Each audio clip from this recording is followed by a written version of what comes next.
Hello guys, আসসালামু আলাইকুম। আশা করি আপনারা সবাই ভালো আছেন। আলহামদুলিল্লাহ, আমিও ভালো আছি। আমি আজকে একটা নতুন রেসিপি নিয়ে হাজির হলাম, শাপলা আর ইলিশ মাছ।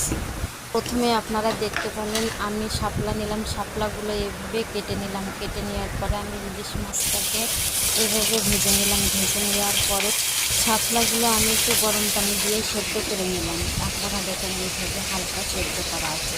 তারপরে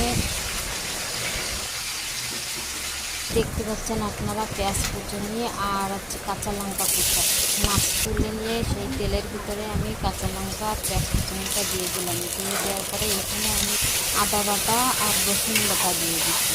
তারপরে আমি এখানে কিছু গুঁড়ো মশলা অ্যাড করছি। এখানে জিরে গুঁড়ো আছে, স্বাদ মতো নুন আছে, হলুদ আছে, গোলমরিচের গুঁড়ো। এটা দিয়ে আমি মশলাটাকে ভালোভাবে কষানোর পরে আমি এখানে শাপলাগুলো দিয়ে দিলাম। শাপলাগুলো দিয়ে আমি এটাকে ভালোভাবে কষিয়ে নেব।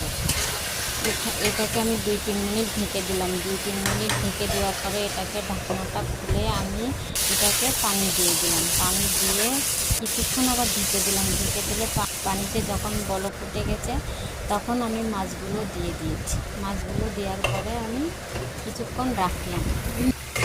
আমার এই রেসিপি যদি আপনাদের কাছে ভালো লেগে থাকে তাহলে আপনারা আমাকে শেয়ার, কমেন্ট, সাবস্ক্রাইব করে আমার পাশে থাকবেন। আশা করি আপনারা আমাকে সাপোর্ট করবেন। এখানে আমার রান্নাটা শেষ হয়ে গেল। এটা আমার ফাইনাল লুক।